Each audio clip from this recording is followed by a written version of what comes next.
British tourist ఇండియాను visit చేయడానికి మార్చి 7న గోవాకి వెళ్లి అక్కడి నుంచి మార్చి 11న ఢిల్లీకి వెళ్తుంది. దీనికి కారణమే నెల రోజుల క్రితం ఆమెకి ఇన్స్టాలో కైలాష్ అని ఒక వ్యక్తి పరిచయమై ఢిల్లీ మొత్తం చూపిస్తానని చెప్పడంతో అతను నమ్మి ఆమె ఢిల్లీకి వెళ్లి హోటల్ రూమ్ ని బుక్ చేసుకుంటుంది. ఇక కైలాష్ ఆమెని కలవడానికి వెళ్లి ఆమెని బలవంతం చేయడంతో ఆమె ఎలాగో తప్పించుకొని అక్కడ ఉన్న హౌస్ కీపింగ్ స్టాఫ్ తో చెప్పడంతో కూడా ఆ స్టాఫ్ కూడా ఆమెని లిఫ్ట్ లో బలవంతం చేయడంతో ఇద్దరు నుంచి తప్పించుకొని ఆమె హాస్పిటల్ అడ్మిట్ అయ్యి డాక్టర్ సహాయంతో పోలీసులకు కంప్లైంట్ ఇస్తుంది.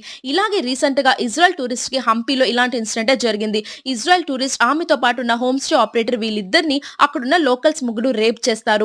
వీళ్ళిద్దరితో పాటు ముగ్గురు మగవాళ్ళ టూరిస్టులు కూడా ఉండడంతో వాళ్ళు ముగ్గురిని కొట్టి అక్కడున్న నీళ్ళల్లో పడేస్తారు. ఆ ముగ్గురులోంచి ఒకరు చనిపోయారు. అయితే పోలీసులు పట్టుకున్నారు. కానీ ఈ మధ్య కాలంలో ఇలాంటి ఇన్సిడెంట్స్ మన దేశంలో ఎక్కువగానే జరుగుతుంది. ఎన్నో చట్టాలు ఉన్నాయి, ఎన్నో శిక్షలు ఉన్నాయి. అయినా ఎవరిలోనూ భయం అనేది ఎందుకు లేదు? ఎలాంటి శిక్ష పడితే అందరిలోనూ భయం వస్తుందని మీరు అనుకుంటున్నారో కామెంట్ చేసేయండి. మరెన్నో అప్డేట్స్ కోసం మన ఛానల్ ని ఖచ్చితంగా లైక్, షేర్, సబ్స్క్రైబ్.